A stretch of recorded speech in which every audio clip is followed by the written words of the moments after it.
Do you want access to this podcast earlier than any other viewer? Consider becoming a channel member.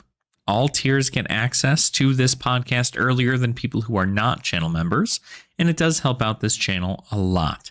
So if you do want to get all of the news updates, discussions, and market information for Flesh and Blood before anybody else, please make sure to become a channel member today.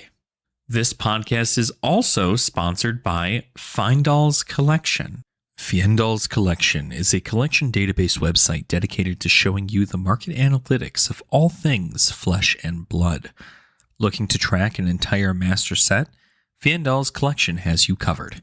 It's as easy as creating a collection in their Collection tab and choosing which set you'd like to see in all of its glory. There's even an option to only add one of each equipment and cold foil, which really excites my set collecting heart. As a free user, you can upload your collection here to have a great look into what you have accomplished so far in Flesh and Blood. But if you wanted to track your collection in the secondary market, becoming a subscriber really ramps up that analytics portion of Fyendal's Collection.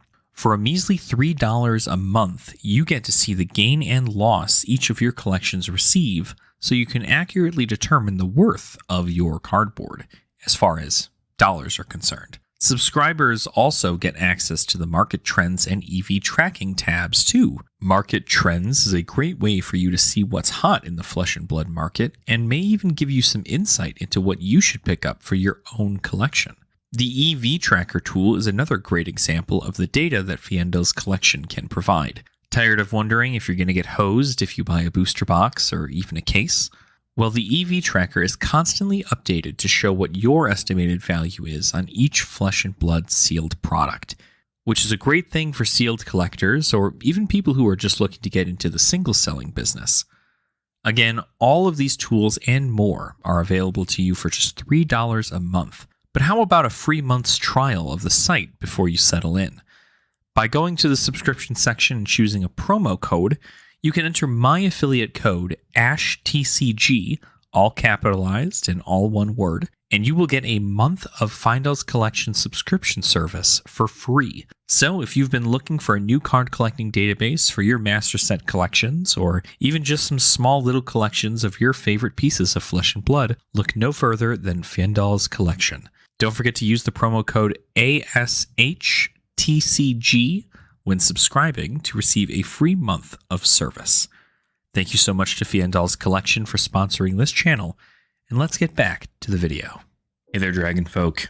How are we all doing today? I hope you are having a fantastic time, and welcome to episode 5 of the Common Language Podcast. Now, I'm making this a little bit later than I normally would. I was busy with my family over this weekend and getting prepped for my new job. So overall, we're working our way towards it. But I hope you guys are excited for another episode of the Common Language. We're going to keep coming at you with more topics of Flesh and Blood and just general, trading card game stuff and topics. And then we can figure out what we want to talk about later in other episodes. But today's episode, what we are going to talk about is netdecking. Netdecking and the causes that it has, whether they be beneficial or harmful to a TCG. So for those of you who do not know what netdecking is, you're probably already really confused about all the other card game stuff that's on my channel. But netdecking is a term that a lot of people in the Flesh and Blood or really any TCG community use. And that is when you, instead of getting cards, getting familiar with a hero, and then crafting a deck to your own making and kind of playing around with your own play styles and trying things out that other people wouldn't, instead what you do is you go online and you look at the top 10 decks of the game, and you just copy those decks and play whatever one fits your play style the most. And while I love the concept of the internet, right? Love the concept of the internet. The thing that I'm not a big fan of is the fact that this does dull a lot of individuals to a creative outlet that is deck building. Deck building is something that is incredibly important to yourself being more comfortable in a TCG, and it also allows for there to be that outside factor of, or really an outlier, in which not every deck needs to be the same. Now, we see a lot of net decking with new players. New players will tend to net deck. They'll get ready to join a game after they've played a couple practice games. And the first thing they do most of the time is they look up to see what decks are winning their events or winning locals or anything of the sort. And they just click buy. They click all that stuff. And that is not really great for players in Flesh and Blood to get used to that, because decks change and are always different. No matter what, the formats change with every new set. The formats change with every new announcement of cards. So my whole thing with net decking is that it's hard to be able to really display what your deck is supposed to do and not have somebody try to copy it.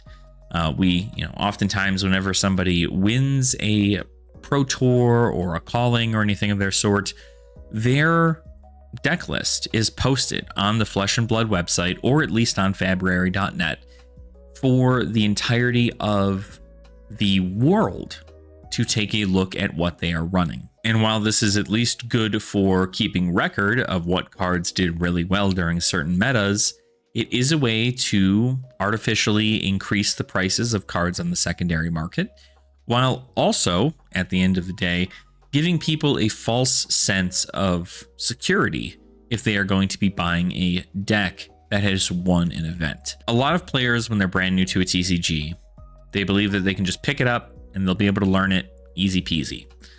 But these decks are normally, at least the decks that are winning Pro Tours and everything of the sort, they are normally crafted by an individual who knows the ins, the outs, the ups, the downs, everything they need to know about their deck choices are made explicitly for that player and their playstyle and what they want to achieve during their big event. And you don't often get that kind of play if all 100 players are playing the exact same deck. And I think that's really kind of the best way to look at it, is that if you gave 100 players the same deck that won the Pro Tour, how many of those players would play the exact same way, make the exact same moves as an individual who won the Pro Tour? And I think that is something to take away from that, is that not a lot of players realize there's a lot of skill, especially when it comes with Flesh and Blood. Flesh and Blood is a very skill-intense game. There's a lot of nuance and strategy that you need to learn as you grow with Flesh and Blood. And frankly, I feel like it's something that a lot of people try to skip over by just trying to net deck. Now, before we even continue on to, examples of this, I want to go ahead and talk about why net decking is also good. Because in most cases, you are lost when you are trying to make a deck.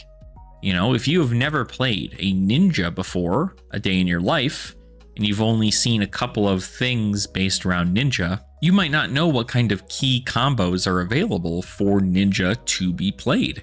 You would probably never hear anything about the Crane Dance, Heron's Flight, Soulbead Strike combos and all the crazy fancy additional stuff. You would only ever hear anything about Bonds of Agony and Descendant Gustwave. And so because of that, you don't really have an idea. You're not sure where to start. You have a ton of pool of cards in front of you, and you're not sure where to begin. And that is where I believe net decking has a positive, in which you can look at something like a Pro Tour deck and maybe take the cards from it that are core to its strategy and make sure that those cards are present in your deck that you build, which will probably net about 50 to 75% of your deck being based around these cards that are strictly for the strategy that is the deck. I do this all the time, actually. Guilty. I do this all the time whenever I'm looking at a new hero or a new class that I'm not aware of how to play. Even if I'm doing it in something like Blitz or Clash, I'll always take a look at a deck that performed really, really well, take the core cards from that deck, and then add them to my list and build around that. Everybody's deck building strategies are different, so it is all depending on what you want to do at the end of the day. But that is a way for you to start as a new player, is to find out the general strategy. What are you looking to do with the deck, and how can you properly perform it while also making some tweaks to make it more of your playstyle? That's like, maybe you want to play something like Erase Face over Censor, or maybe you want to forget about the Bonds build altogether and try out like a Heron's Dance Crane, or a Heron's Flight Crane Dance build. Maybe you're trying out Twin Twisters and, Kodachis, or one Kodachi and one Zephyr Needle. There's tons of ways for you to build these different heroes. And of course, there is an overall meta, what cards perform the most and what cards are nearly necessary for you to run inside your class. For instance, Codex of Frailty. Codex of Frailty is a $67, almost $70 Majestic from Outsiders, and it is great in both Ranger and Assassin. So much so to the point that it's necessary for all of the heroes in those classes to run 3 copies of it, because it is just so incredibly powerful that you would have to run it. And unfortunately, that means that a lot of decks around that class are stuck with these staples to put into their deck. Now, can you win without them? Sure, I'm sure you could, but they're really, really good, and they serve you super well inside the format and make your deck even stronger. So they're a must if you want to grow with your deck. But learning the game does not require you to have a Codex of Frailty.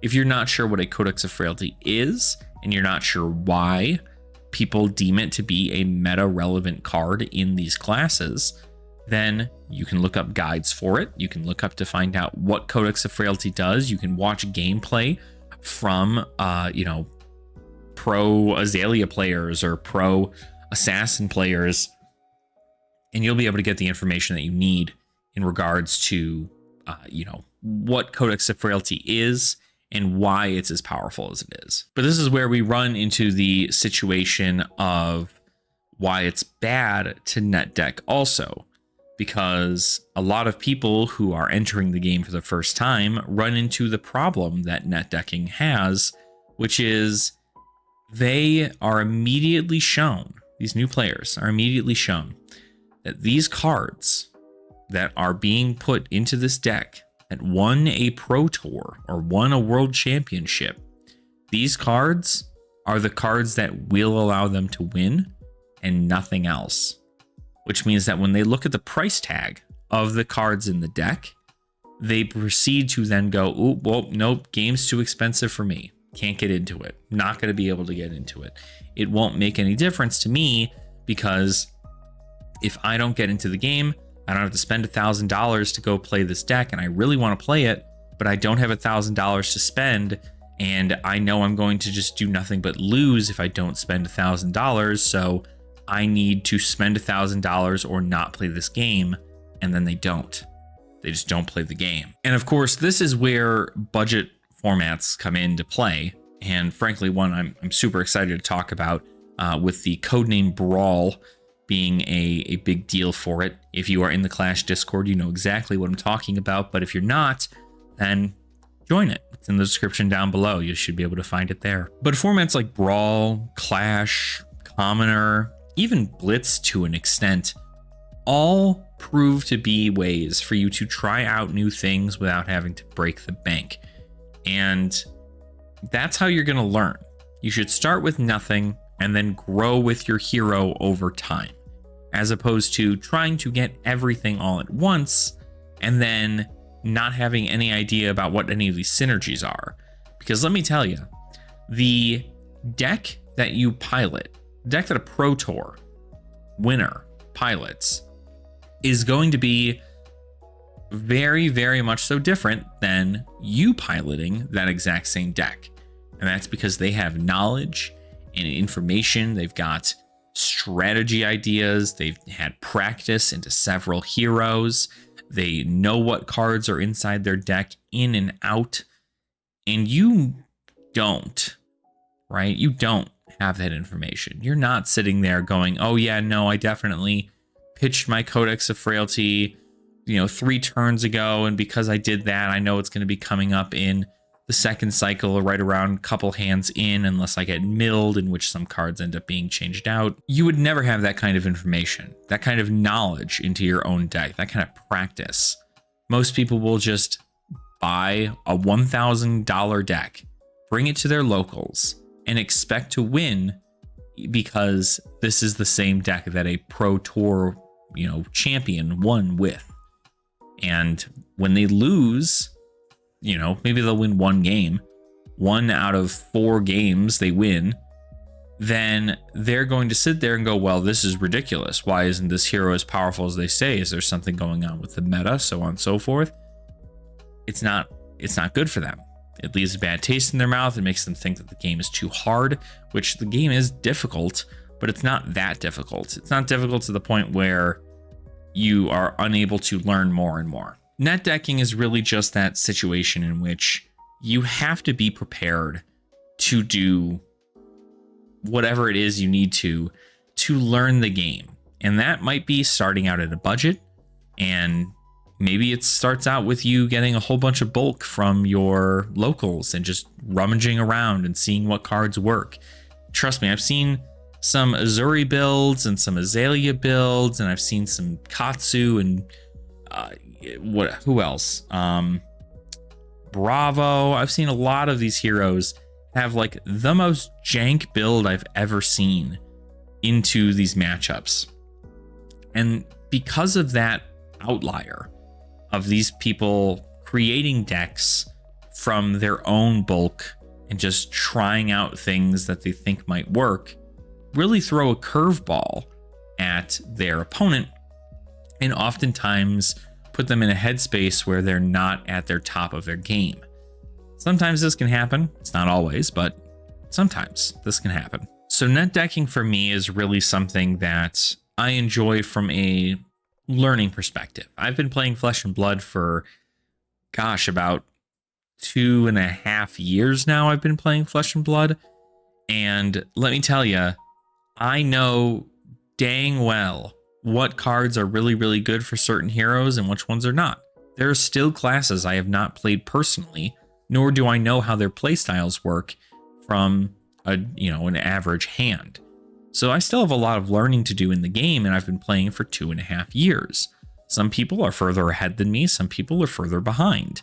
But if you don't put in that practice and you don't try learning new things, you're never going to really know what these matchups are like. You're never going to get that knowledge that you need to grow as a player, because your deck might be good, but you as a player are not.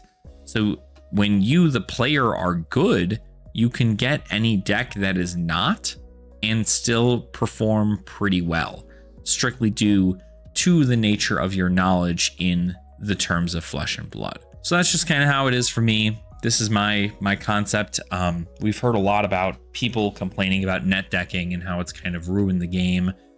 People can just go online and play a Zen deck, and they can just play Zen by copying and pasting everything that's in a Zen deck and slap it on in there and be like, all right, cool, this is exactly like the Zen that we have at home, but, no real changes to it. Like, all the same cards are going to stay in it because it's just the base version of a Zen deck. Whereas then you see situations where certain players are super comfortable with heroes that are incredibly not as meta relevant, or at least not in the scope of the meta. And you have those same individuals take down entire Pro Tours on a hero that most people didn't even register. It ends up being something that a lot of people are forgetting about. And that's, the more you practice with a hero and its playstyle, the better you will be. And there are certain heroes that do well into other heroes. There are some heroes that just don't perform as well as one another. But that doesn't mean you should stop trying to play those heroes. Or, more importantly, it doesn't mean that you should immediately switch and buy everything, buy like $1,000 worth of stuff to play this new hero. Just play what you love. Because if you don't, then you're never going to continue to learn what that's like. You're never going to be able to swap out cards in that deck and go, oh yeah, this one works a little bit better for me. And then this one didn't really perform too well, so I might switch it out for this, and so on and so forth. You only ever get the, well, these are the 80 cards that were presented to me by the Pro Tour champion.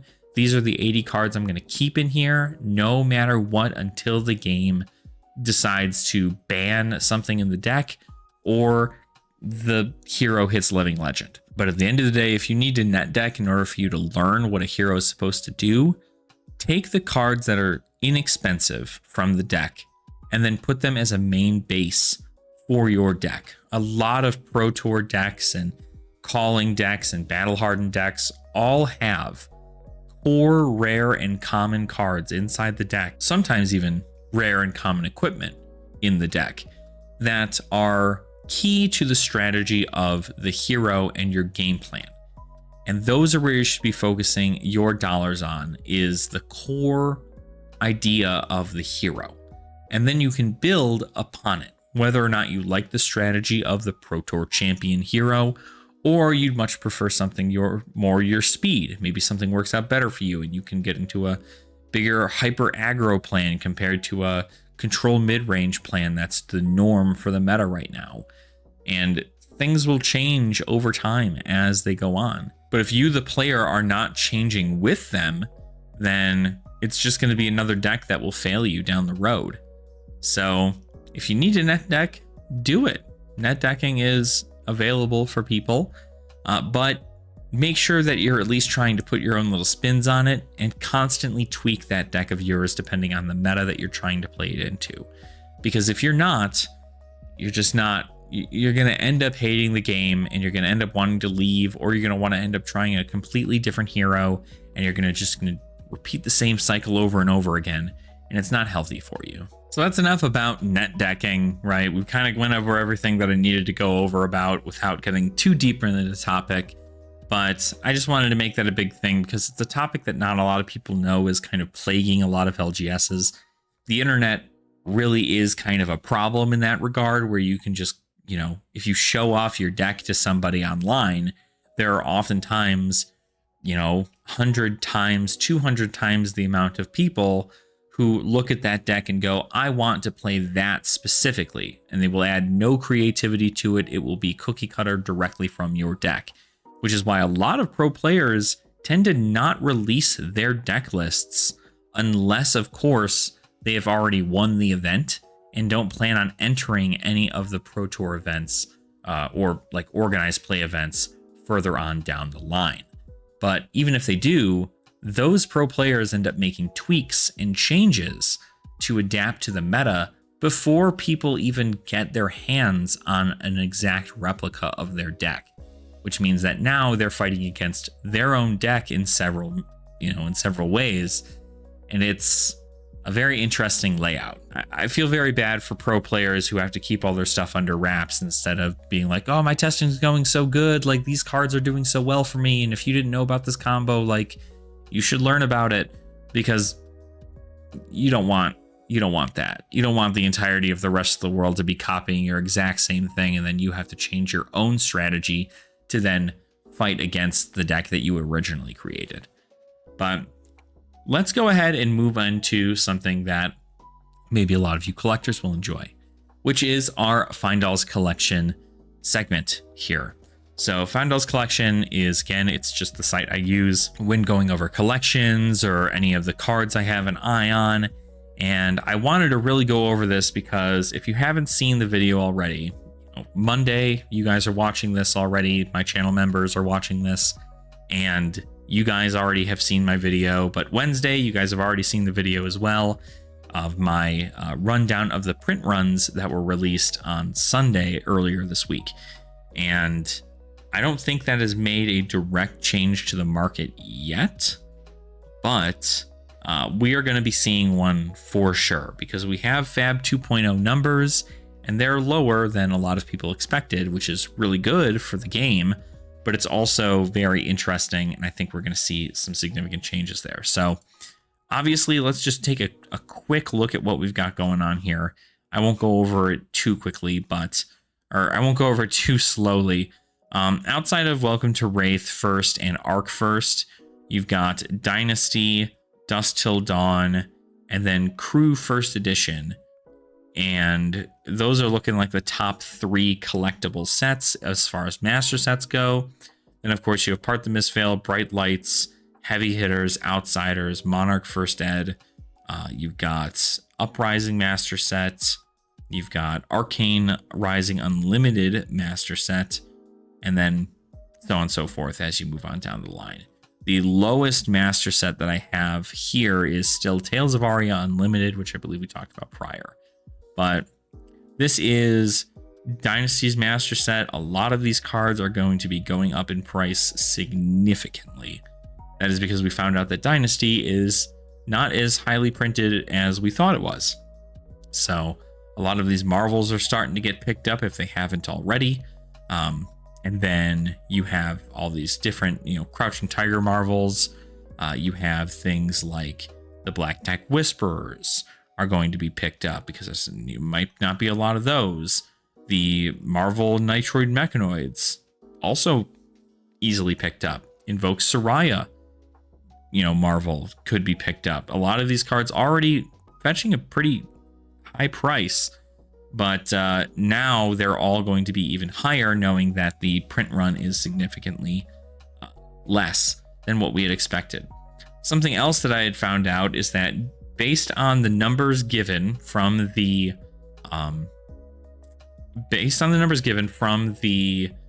print run update that we got, the Emperor Dracai of Aesir comes in like 3 different forms in this set, right? You got Rainbow Foil, Cold Foil, and then Marvel. Marvel being the hardest one to pull. There is only 1 in every 10,000 booster packs can you pull a Marvel Emperor Dracai of Aesir. Currently, that card is going for $740 on TCG low on the market right now. And that's pretty high for a hero that's only in young ever.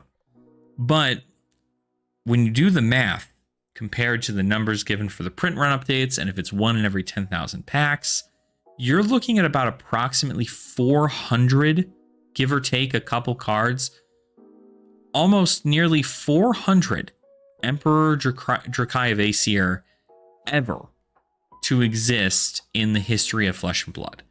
So much like the Marvel Enigma New Moon that's in the gold packs of Part the Mistveil, the Emperor Dracai of Aesir is still very short printed in its Marvel version. So that is something to keep in mind. If you have not picked one up already and they're on the open market, they're only going to go up now because Enigma only has 100 copies and she's been going for about $4,000, or it's like $2,000 to $4,000 is what people are paying for her as a premium right now. So knowing that the Emperor has been out for a long time and people have been trying to sell Emperors for a really long time, to know that you can get that card rated and then also sent, just knowing that it's 1 of 400, you could easily make your money back without a shadow of a doubt. Now, of course, this is not financial advice. Don't spend if you can't. But if you are a collector and this is something that is missing from your collection, I do suggest trying to pick it up as quickly as possible, because people with more money than I will ever have in my entire life will probably look at this card and realize its potential after knowing these statistics, and will try to do some form of buyout somehow, somewhere. But that's Dynasty. Of course, Dusk Till Dawn also had a shorter print run. And as you can see, a lot of these cards not moving a whole ton, but the Runeblade stuff is still going up because of Rosetta. These Marvel Angels are still sitting very pretty at their price points. Every one of them under $100, but Your cheapest one is $40, so still very expensive for each individual one. You've got these 3 up here that are $100 a piece, so they are expensive. But if Prism ends up hitting Living Legend, then this will be much cheaper. But at the end of the day, it was a short printed thing. These are going to be really, really rare to get, and I imagine that the collectors are going to really enjoy those that product. And then our third one here, we're looking at Crew First Ed. Crew First Ed, of course, you've pretty much got 2 cards running the show here, Twinning Blade Extended Art and then Shiana Diamond Gemini. These are the low pricings for TCG Player. If we go ahead and we go to recent, or go to market pricing, they look a little bit less. Shiana definitely looks like she sells for more market price than Twinning Blade does. But the rest of these cards, right around $50 or less. So not too terrible to pick them up right now. If you're trying to pick up Crew First Ed, this is a pretty good pickup for what it's worth.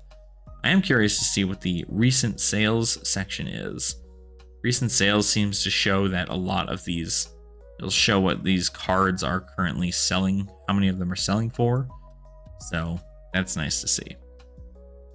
But now that we're done there, let's go ahead and take a look at our EV tracker. So EV tracker, again, this is kind of our way to look at booster boxes to see whether or not you have a good EV, which means the estimated value. So if you open up a box, you might get X amount of dollars back based on what cards are inside the set. So we're going to check for green and green only in these situations. Here we have the Crucible of War First Ed box. It looks like you can spend about $379 on a First Ed box and get about $395 back. Now, obviously, this is not a guarantee. This is just an estimated thing here. It just looks like a lot of the cards out of Crew First Ed are starting to sell pretty significantly. So this is a great time to sell those singles if you have them. If you have extras and you don't need them for your collections or your decks, you can go ahead and sell them. And then boxes are also scarce because it's a first edition product for FaB 1.0. So you're probably going to want to keep a few Crew First Ed boxes for yourself. Outside of that, Crucible of War Unlimited Edition, a case and a box going for pretty good. You can get them for about $70, make some decent money back. Again, this is just, we've had Crucible of War numbers for a while now. I'm not sure why they're spiking so heavily, about 14%, but somebody out there is just buying Crucible of War, which good on them, right? It's a good set to get. We move on even further down. Bright Lights booster boxes are currently at a positive EV, but not by much. Monarch First Ed is actually going pretty good, surprisingly. I don't think these numbers are changed since the announcement of the print run update for 2024, because I expect these numbers to be going down pretty significantly. But even the fact that you're able to get a Monarch First Ed booster box case for $283 is really, really good. There might be a lot of this product out there in the market since it is the most printed set in Flesh and Blood, but it is really cheap. The cards are incredibly effective if you like that light and shadow talent. And overall, there are even cards in there that are great for future, heroes, whether they be illusionists or shadow brutes or shadow or light or whatever it might be. There are great things in there for you to pick up if you are looking to open up a box for pretty cheap. And that looks like pretty much it. Everything else is kind of negative in the EV right now. I think it's a lot of this newer stuff is getting eaten up pretty quick. The market is doing really, really well for these new sets. And because of that, it's hard to keep boxes on shelves because a lot of sellers are buying up a bunch of boxes, cracking them and selling them. And so you end up having a decent amount to work with there. But that's the EV. EV has never really been super great for Flesh and Blood boxes, but I beg to differ. I think if you can buy them in like an insane amount of bulk, or you can buy them for less than what they are here for their market price, you can make a pretty good penny, that's for sure. So now we're going to move on to the market trends here. This is actually really cool. They have a sales volume thing here. It looks like Fyendal's collection got an update recently, so that's really nice. So market trends, we can see here some things are trending. Out of the last 3 days, we can look at the percentage gain and then just go down from there. So for some reason, first edition Soul Shackles and Spectral Shields are going up in price. They were 4 cents and now they're 55 cents. I'm assuming this is just people, you know, I don't think there's a buyout of a token. That'd be silly, but who am I to say, right? This could just be a fluke. Entangle Blue is gone up by a little bit, you know, just a couple cents. Demolition Crew from WTR Unlimited has gone up a couple cents. A lot of these end up just going up by just a tad bit. Unhallowed Rites Red has gone up quite a bit. Looks like there's a lot of sales volume right here. And I think that's just because it's more Shadow Runeblade stuff, but I think people are just making sure that they can utilize these cards with something like Vincent or any future Runeblade card, because it's just a rare, so I don't think it's anything insane, but maybe I don't know anything about it, right? Maybe I'm not the one to look at. Twin Twisters Blue, it's always like the weirdest cards that you see have increases in spikes in prices. Emboldened Blue, for instance. This could also be, for the record, a lot of these sales of rares and commons could be because, one, people are getting really, really deep into Clash and into Brawl, and you need rares and commons for that. But also, if you had sold everything from a prior deck that had these cards in it, and you don't have any bulk at your home, you might need to rebuy these cards again. So that is a thing that people do, is they'll switch heroes and then they end up coming back because they want to play the new version of that hero, or they want to play in the Living Legend format, and that's kind of how they end up going about it. Like Mulch Blue has gone up. Mulch is obviously an Earth card, and Earth is big in Rosetta. Nimbalism Blue from MST has gone up by 5 cents. I think that's just because the people who were selling it for 5 cents no longer are selling them for 5 cents.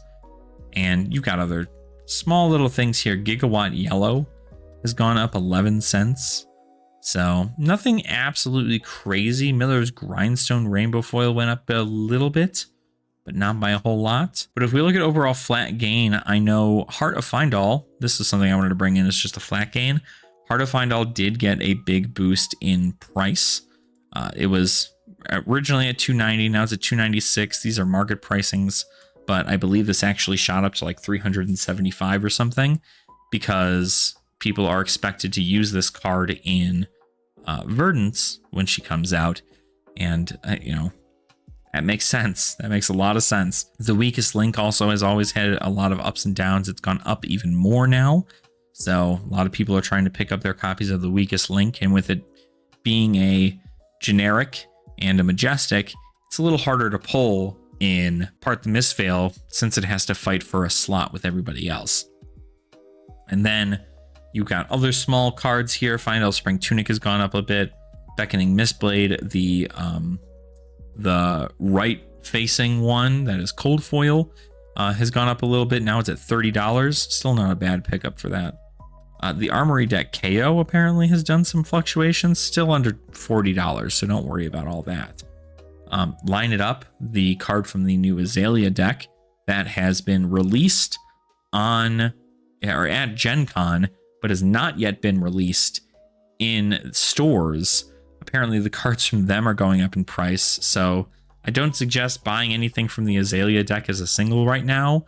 Wait till the product comes out and then just buy it from your LGS. That's just how it should be. So that's everything for me. I think I've covered just about everything I needed to here. Talks a little bit about net decking and why it's good, why it's bad, how it's still a thing that's running a lot of TCGs, and then we went over some market stuff. So I am planning on doing a lot of Collectors Week stuff for the overall week of Collectors Week, you know, kind of tying it in with the Flesh and Blood Collectors Week. So hopefully you guys enjoy that content that I push out. Obviously keep your eyes peeled here on the channel for more of that. And then next week, we'll try to figure out a different topics, kind of figure out what we want to see. I'll probably be a lot more busy since I'll have started my job, so I won't be able to just plop out an entire freaking podcast in the matter of a night. But I'll do my darndest to make sure that you guys all still get your same Ashen Wings content. And if you enjoyed the podcast, please make sure to hit the like button down below. You can subscribe to the channel as well. We are almost at 1,900 subscribers. And when we hit 2,000 subscribers, I'm going to do some kind of giveaway for everybody. So I know I'm going to have channel members get a little bit more points towards giveaways than regular subscribers. So if you do want to have better odds for those giveaways, please go ahead and become a channel member today. But it's absolutely not necessary. I just wanted to thank you all so much for continuing to watch this channel and watch me blab as I talk about my favorite card game into a camera and hope it gets views. So thank you all so much. Let me know in the comments down below what you guys think about the net decking situation. And let me know what topic we should cover next week. Thanks so much, and I'll see you all in the next episode of the Common Language Podcast. Nerd out.